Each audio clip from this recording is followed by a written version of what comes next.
Well, look, I'm not going to get into amendments that have been tabled but haven't even been called yet, because that is for Parliament tomorrow. I think it's really important just to recognise right now that the government, Boris Johnson, has secured a fundamentally different deal, a new deal for Brexit. And of course, we are taking this to Parliament tomorrow for the first time, this new deal, and we are spending our time making the case to all parliamentarians that if they want to get Brexit done, if they want to avoid, the cycle of more votes, more discussions, more debates in Parliament, then this is the best way forward. Yeah. And in particular, by voting for the deal tomorrow, this will then bring forward the legislation, the WAB bill, the Withdrawal Agreement Bill, that will then enable and facilitate the smooth transition, give the country, give business, give people the certainty and security that we all need, they need, to move forward to deliver Brexit. Yes, but Oliver Letwin is not saying he's not backing the deal. What he's saying is he wants to withhold approval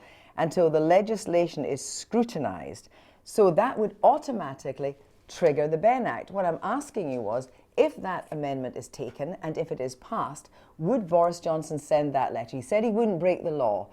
This is happening within the last the next 26 hours. Home Secretary, it is reasonable to ask the question. Of course, absolutely. But at the same time, I'm not even going to speculate in terms of the amendments, whether they're called tomorrow or not, because the job of the government right now, before we even get there tomorrow, is to continue to work with colleagues to make the case for supporting this deal. And of course, there will be scrutiny. If we do get this deal through, there will be scrutiny in Parliament. As of next week, with the bill that comes forward, the legislation that comes forward, that is right, that is proper. There is a whole process in place. But even to get to that stage, we need to get this deal through and then start the parliamentary scrutiny and the process through the WAB bill that will inevitably come forward. But you don't rule out that there might need to be an extension? Well, I'm not even speculating about extensions, because the job of government right now is to focus on getting this deal through Parliament. On Newsnight last night, John Barron said that he had been reassured that no deal is still on the table. That the no-deal prospect is an option at the end of the next year, at the end of the transition period. No deal is still an option. You might be in a situation where you have to ask for an extension to the transition period to get all this done. Would you rather that or a no deal? Well, look, I'm not even going to go there on this at all, primarily for this very clear reason. As I have already said, the job of the government right now is to focus on getting the votes tomorrow, getting this deal through Parliament, going through the Withdrawal Agreement Bill next week. The reason I ask you about this is because Philip Hammond reflected on the John Barron comments. He said he can't vote with the government. This is Philip Hammond. He can't vote with the government unless there's clarity on winding down the clock, because this could be a heavily camouflaged no deal at the end of 2020. Well, look, everybody's entitled to their views. Philip is, John is, but I'm going to be very clear about this. Colleagues will get the assurances on the floor of the House in Parliament. They'll be asking questions. I've done this myself before. Other colleagues have done too previously in debates on the withdrawal agreement. So I think, my colleagues will get plenty of assurance tomorrow in terms of the future relationship, the direction of travel. But as I've said, it only through voting for this deal are we actually going to leave the European Union on October the 31st and then move into the next phase. This isn't just we're finishing and that's it. We then move on to the next phase, the next stage, the next phase of negotiations on free trade, the next phase of the negotiation in terms of our future partnership with our European counterparts. John Major, in a joint statement with Tony Blair, and as you know, they were very heavily involved in the Good Friday Agreement. The deal risks ending peace in Northern Ireland. I'm unsurprised that the DUP cannot agree in this deal.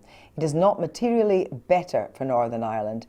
It plays on fears that Northern Ireland is being maltreated. That's two former Prime Ministers of the United Kingdom, both heavily involved in the Good Friday Agreement, say the deal risks ending peace in Northern Ireland. Well, I would beg to differ on that completely. And I think if you've seen today as well, Lord Trimble, the former First Minister of Northern Ireland, has also said that this deal is a good deal for Northern Ireland. And he has said that it very much meets the spirit of the Good Friday Agreement. You're fighting for every vote you can get, I imagine. And I understand that the rebel Tories are likely to get the whip back.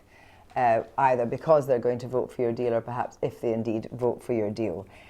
This is all about supposedly bringing party and country together again. Would you welcome Amber Rudd back in the Cabinet? Do you think Boris Johnson should have Amber Rudd back in the Cabinet? Look, I want all my colleagues to come together, and I think everybody will recognise and understand. We've politically, all parties, all members of Parliament have had a very, very difficult 3.5 years over Brexit. To get Brexit done, and I think through this deal, we can unite. We can unite, and that means colleagues that have perhaps had different views as well over Brexit, on Brexit over the last 3 years.